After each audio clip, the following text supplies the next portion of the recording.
Vroom, vroom. Right, this car has been invited by the Peugeot Club to go on their stand at the National Exhibition Centre in Birmingham for the Classic Car Show. So this is going to be on their stand. So if you fancy having a good look at it, that's the place to go. Hall 5, yeah. Right, so the Peugeot stand, Hall 5, yeah. So that's very nice. And that's next weekend. But in the meantime, we've been really busy because we did the trial. We've done so many different things. So I thought, well, it's a bit bitsy because obviously we've done a lot of things. So there we are. But, so we've done a bit about the trial, a bit about the Offy, a bit about this. And we've also had another trip up to Prescott, haven't we? Oh yeah, because then we delivered the midget to Prescott to go in the Trust building, which is very nice. So it's nicely in the warm and out of harm's way. And they were absolutely knocked out to have it. So, you know, that's a good place. You must go there. If you've got nothing to do and you're anywhere near Cheltenham, go and have a look at the Trust building because it's really good. We managed to get a spark out of the mag, as you probably saw, but that's it. We haven't done any more, but we've made a big decision. It's quite obvious that if we get this going, I ain't going to ride it because, you know, it'll fall on me or something. As soon as you'll have to come and lift it off me, which she's quite capable of doing, but that's another story. But we've made a really good decision. As it's got these forks, which is apparently when they really start to use these, they did away with the Druids forks and they put these on. Now that would suit having a sidecar. So I've looked in my book called The Vintage Years of Brooklands, and there's a really good picture of a Zenith with a sidecar. So I've got a man who's got a sidecar that he isn't going to use, not the whole thing, just the chassis. And he's going to bring it over, and we're probably going to buy it with him. And we thought, with a sidecar, I would probably ride it. And somebody said to me, have you ever driven a sidecar? Well, as it happens, I have, because years ago, my mate Jeremy Jones had a 16H Norton with a sidecar. And he said to me, have you ever driven one of these? I said, no. So I got on it, and we drove it around Gravesend, like a loony, and by the time I finished, I thought it was knockout. Obviously, when you open the power, you have to turn the steering wheel. Oh, it's a completely different feeling to anything you ever have on a single solo motorcycle. So I've decided that we're going to make this into a combination, and probably with a bit of a racy, silly, minimal sidecar. I'm absolutely knocked out with this little car. I can't believe how well it went, but we did have problems. Unfortunately, the distance between coming off the main road and getting to the actual trial section was miles. So by the time we got there, and it was almost like doing a section anyway. So the car was pretty hot by the time we arrived there, and then because you whack it in first gear and you're driving for another God knows how far, flat out, you get to the end and it was very hot. And for some reason, it wouldn't start. And I think the reason is it's got original pistons, and, you know, and I think it's just worn. So when you got to the end, it wouldn't start. So what's going on, Ivan? Have you brought me somewhere secluded? Well, yes, we've broken down, darling. That's my excuse. Oh dear. You think when it's cooled down it'll go? Well, it always does, doesn't it? I mean, if we were facing the right way... Yeah, but we still have to turn around again to get out. On the starter, but with a little push, it will go. Quite a lot of pushes. I think you need to thank people for that. Yeah, well, absolutely, because obviously on a trial it's a different deal to racing. Everybody helps everybody, you know. I mean, if you wanted anything, if they had it, they'd give it to you. So that's a very nice atmosphere. And of course, there's a lot of young people, which is very good. So, you know, when we broke down, and I mean, not actually broke down, but it wouldn't start, there would be a horde of people saying, oh, do you want to push? So we'd have a push and it'd start. So although it was a bit aggravating, it did every single section. And And we did absolutely brilliantly. I mean, we ain't never done so well. Because consequently, we're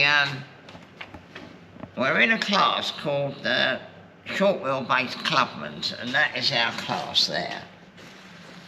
And there's where we are. That's pretty good, isn't it? So we did ever so well. And with one point, we'd have got a third class award. And that point was lost because as soon as you went and walked the hill, said to me, now when you get to the end, you've got to turn right. I said left. Oh, sorry, left. You've got to turn left. Blah, blah, blah, blah, blah. And off we went. Well, of course, by the time I got to the end, I'd forgotten all of that. But luckily, later on in the trial, we've now got it cracked. Susie shouts at me. So just before we were on another part and it was a bit of a turn, and she's going, left, left, left, left. And because I turned left, because I'm concentrating on the road. Anyway, we're now a bit more of a team. So to finish there, I'm absolutely knocked out.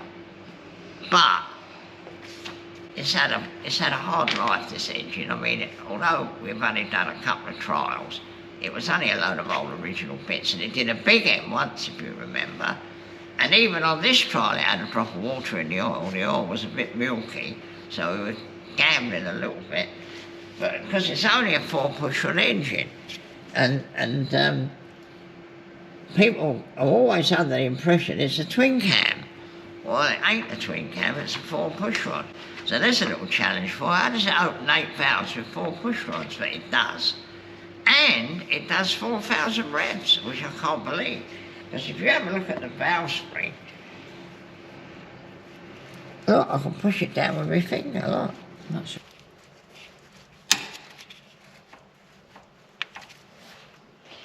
The other thing, of course, is that we're in with the Clubman's short wheelbase because the car has not got an original body. The other thing is it's got an SU carburettor.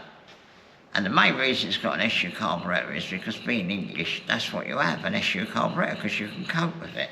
And what would it have had originally? It would have had a little Solex carburettor. This is not bigger. The Solex carburettor is 25mm, and this is 1 inch. So it's not a bigger carburettor, it's just it was easier from our point of view. So if we had an original 25mm Solex carburettor, and it was an original body, we would be in with the original cars, and we had sufficient points to win.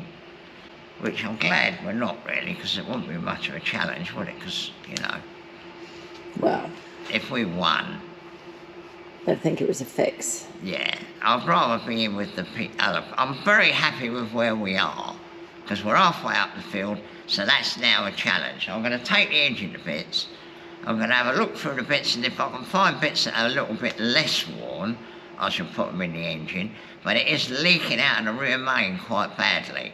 So I think we need to whip it to bits. Me and John will do that in no time. But other than that, it's a good old car. Now, talking about classes and everything, and the short wheelbase Clubmans, because we haven't got this car has got an original body. So this is a completely original car with the original carburettor.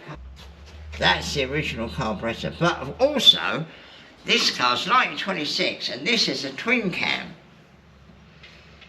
When people thought our car was a twin cam, They think didn't our they? car's a twin cam, but it's not, it's a 4-pushrod car. This one's a bit nice to do trialling in, isn't it? Exactly, this is a lovely original car, and the last thing I'm going to do is beat it to bits on a trial. But the other problem with this is it's got this long tail, and what happens is when you're going up a hill like this, the bottom of this hits in the mud.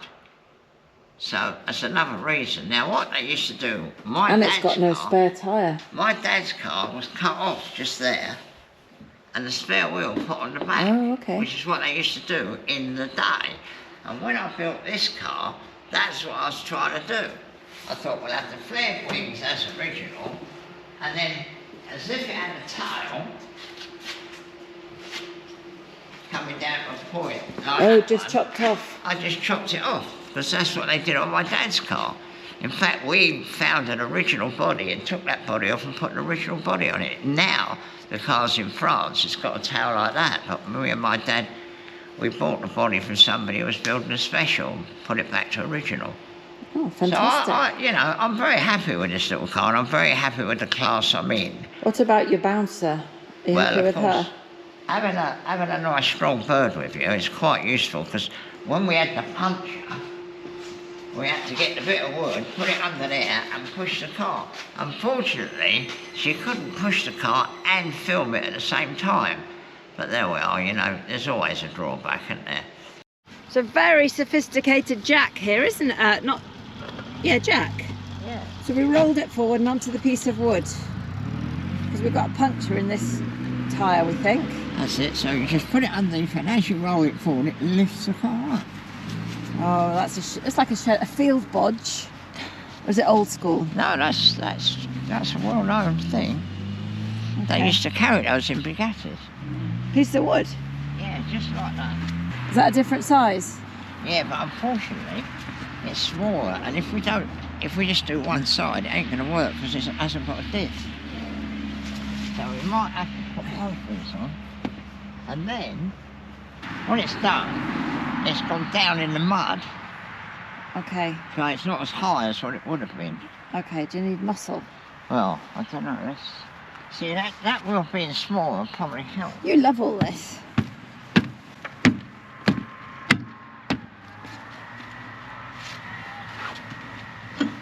Now what? So so now that's in position. Yeah. Really, what we really want, in future I'll have a bit of wood to put under that. So now we just push it up onto there. Okay. Oh, we're up on the cylinder. Yeah.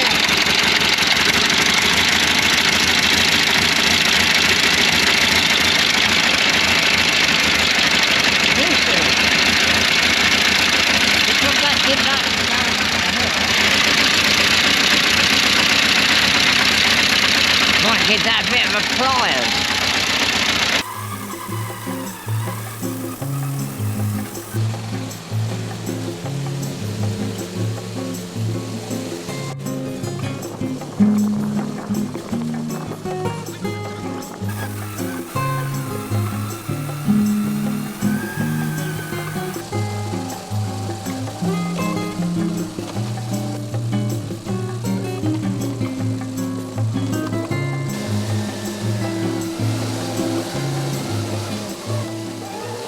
Well, luckily old John come back today, and when we put the back axle in, it turned out that this was a little bit too long. Well, due to the fact we moved everything, this shaft is too long, and it needs to have a little bit of compliance. So as the axle goes up and down, it's got a little bit of thing, and we decided it's 1.5 inches wrong, because what we did was we put the axle in, and that didn't line up with there. Oh, okay. So John redid the spline, which he's never done before, but we found an old tool in our kit, and I'm not saying this. Is that what it was before? Yeah. So we cut that bit off and put a little bit more on there. The ball joint is more or less exactly in line with the swivel of the axle. So that distance, although we've got slack, so it could change, but it ain't going to move that much because now it's all dead in line.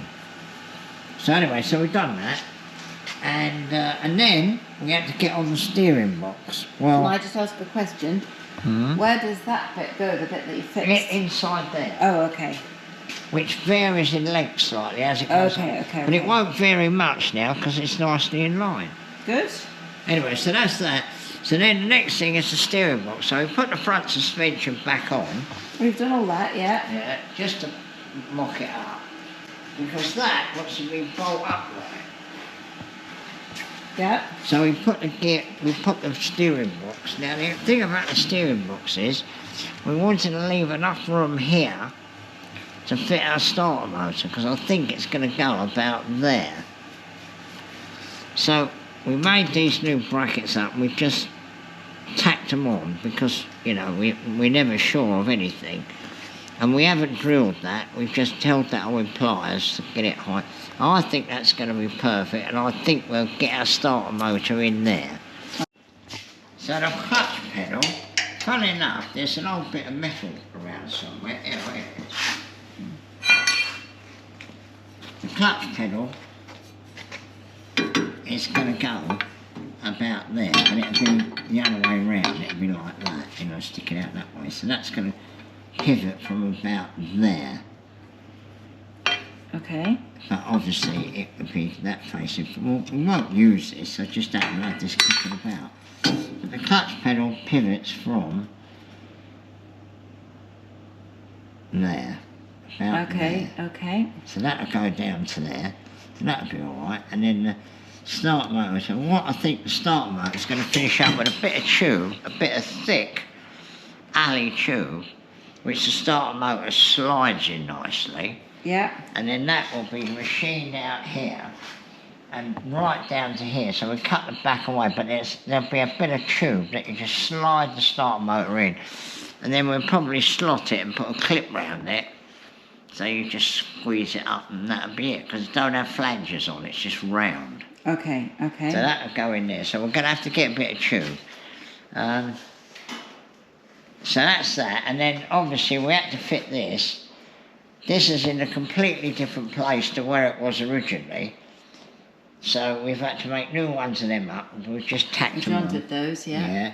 And then here, obviously, now the steering wheel is nowhere near where it should be. So what we'll probably do here is we'll put a universal joint just there. So then we can have this in its original position, you know, like a midget has it. Yeah.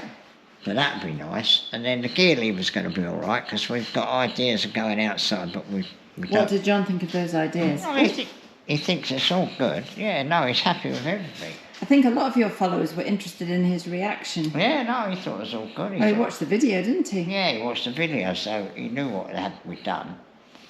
So anyway, so that's the back axle in position. That is where it goes originally. And that is all lovely. That'll all bolt up lovely, and the bit inside's been shortened, so that's all right. So really, that's all where it will be.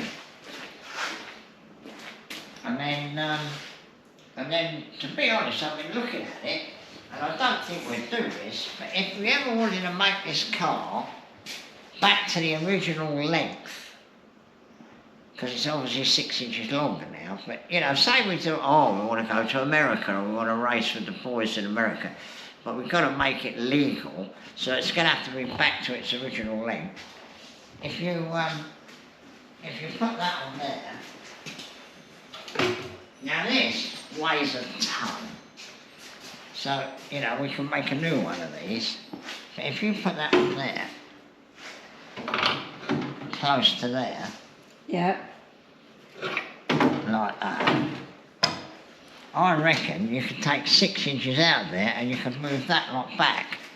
Okay, at the front then. So then it would be its original length. I mean, I ain't got no ideas of doing that because there's no point, but if we had to, we could. And tell me, this suspension, will that actually move? Oh yeah, look, you watch, it's got a lovely spring. It's absolutely beautiful. And the shock absorbers, I took the shock absorbers off today. And I must say, I thought, you know, these old round shock absorbers, I haven't got a lot of confidence in them because, you know, I've never used them. But anyway, look, let me show you. Look, this is beautiful. Look at that. Oh, wow. Isn't that nice? I thought because it was chromed it might be all stuck together. No, that's absolutely beautiful. And then, the shock absorbers, which is something I've had no experience with.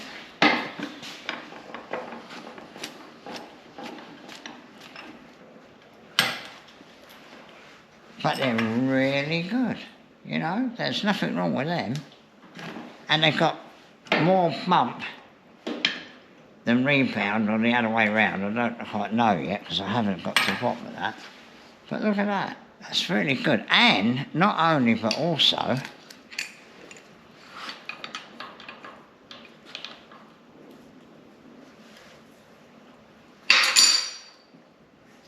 softer. Oh, you can adjust them. Isn't that lovely? Look at that. Wind it out.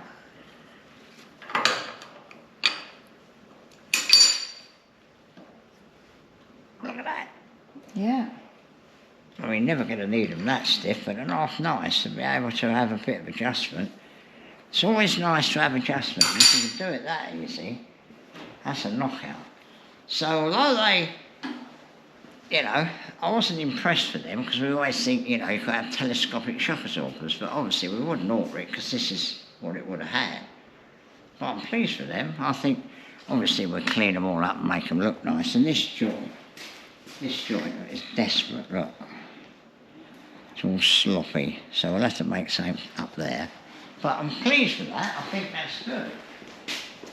And then this car's been modified in the day to have torsion bar rear suspension. That is a mod, but it all works nicely. And you see, that again would be nice and soft, as it's quite obvious that when they were racing them on the dirt, they wanted them a bit softer. So that's what happened. That's huge progress. Yeah, I mean, it's looking good, isn't it? We put the tail on because we've got the petrol tank goes in there and everything. So I haven't quite decided upon all that yet. But the next thing really is to think about getting the piece of metal in here to mount the master cylinder on and the brake pedal. And then the accelerator pedal, which is here somewhere. I looked at that and I don't think that's going to be difficult at all. Quite clever bit of American. You'll probably find that's in the rules, that. So that when you've got your foot on it, if the throttle sticks, you can get your toe behind there and you can pull the throttle off. That's not a bad idea, that. So that will go in there. That will go in there somewhere. I mean, I don't know exactly where yet. And then that goes up to there. So I might have to do a little bit of altering in there. But, you know, inside there, the other side of there. Yeah. So that ain't going to be a big deal, I don't think. I think we'll be able to use the original and alter it slightly. So all in all, we've had a good day, really. We're assuming that we're going to put four-wheel brakes on this car. Now, whether that'll happen or not, I don't know. But the thing is, we might as well get the master cylinders there. We don't have to use one of them. So that's the problem. We've got to get the pedal box just here. So this is a mock-up. We've got the steering boxes in the right position. That's tacked on, that's in the right position. We can get, so what we're saying is we pivot from about there to the two things like that, and then the brake pedal will come down and swoop over this way. Okay. So the brake pedal will be over. So it'll be like here? Yeah, somewhere, yeah. And then the accelerator will be there. And obviously with small shoes on. But whatever we do, it's going to be awkward. And whatever we do, even the original car was very awkward. So at the moment, that's where we're going, but we can change our mind instantly. So this bit's just a mock-up for the master cylinders? Yeah, at the moment. But what we intended to do is to beef this bracket up and bolt this bracket to this.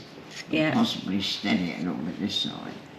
But be able to unbolt it all and take it off. So that's just to give you an idea of positioning? Yeah.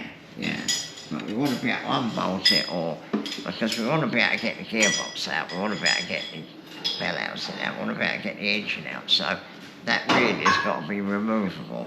We thought about putting it in the floor, but that's even more complicated. It's going to be difficult whatever we do. But so this is the original panel. Okay, I'll come around that side. This is the original panel, and you can see where we put the 6 inches in. Okay, yeah. So this will have to be altered slightly, and you know. That's a bit more good progress, isn't it? Yeah, well, yeah. I mean, getting that mock-up, you're getting something. I mean, it's very difficult. I mean, I don't know, even if you were the best draftsman in the world to design that without actually looking at it, I think would be very difficult. The steering column's going to have to be lengthened, but that's no problem. Yeah. And that's how much we've moved the engine forward.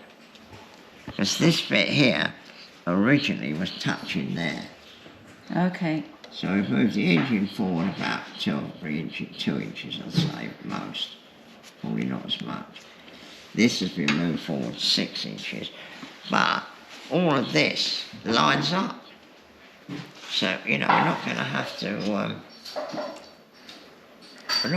alter any of that. That's nice and level in the original place, straight. So that's all right. But it's a right box of tricks, really. But I think we can do it. There's nothing being able to get in it and go, vroom, put it in gear and drive it. It'd be lovely. Yes, that's it. Yeah. So this is for the Offy. This is for the Offy, for mounting the master cylinders.